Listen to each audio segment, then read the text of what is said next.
आज मी तुम्हाला कोबीच्या पिठल्याची रेसिपी दाखवणार आहे। नेहमी आपण पिठलं बनवताना कांदा व लसूण घालून पिठलं बनवतो, पण आज मी कांदा व लसणाशिवाय कोबी घालून ही रेसिपी तुम्हाला दाखवणार आहे। त्याकरता साहित्य बघूया।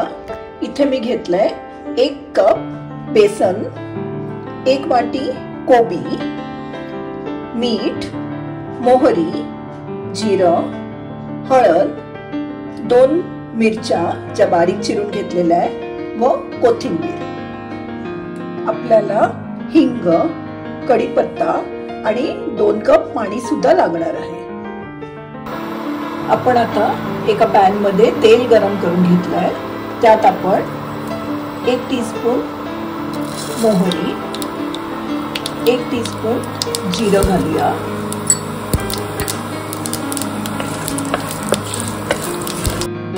आपली मोहरी व जिरं आता तडतडलेली आहे। आपण त्यात आता थोडा हिंग घालूया।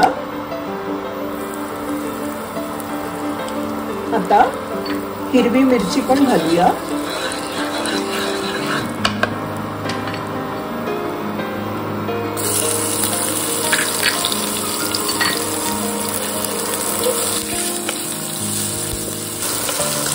आता आपण यात कोबी घालूया व कोबी छान परतवून घेऊया।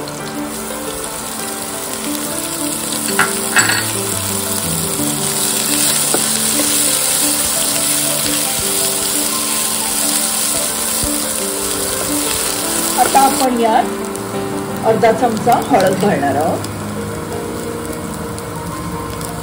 1 चमचा मीठ व थोडी कोथिंबीर।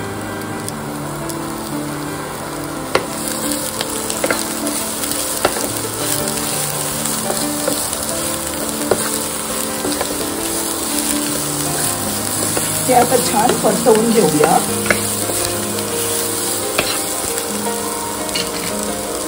व त्यावर झाकण ठेवू।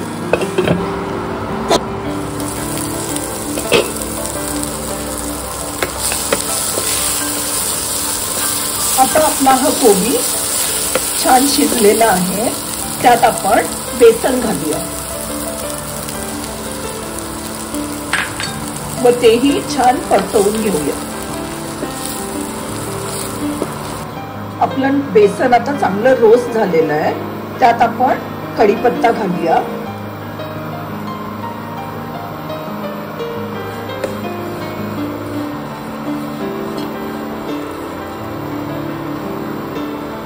व आता त्यात 2 कप पाणी घालूया।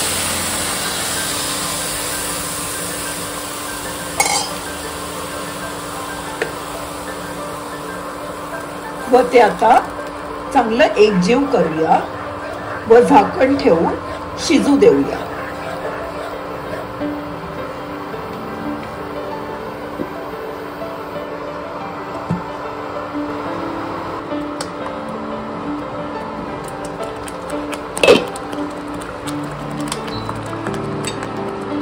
आता आपण आपलं हे पिठलं रेडी झालेलं आहे।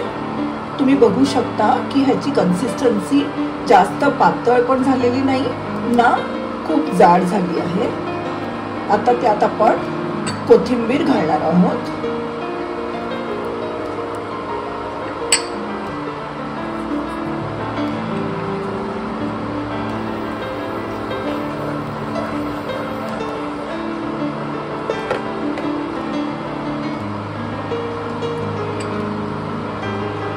आता आपण हे कोबीचं पिठलं सर्विंग बाउल मध्ये काढलेलं आहे।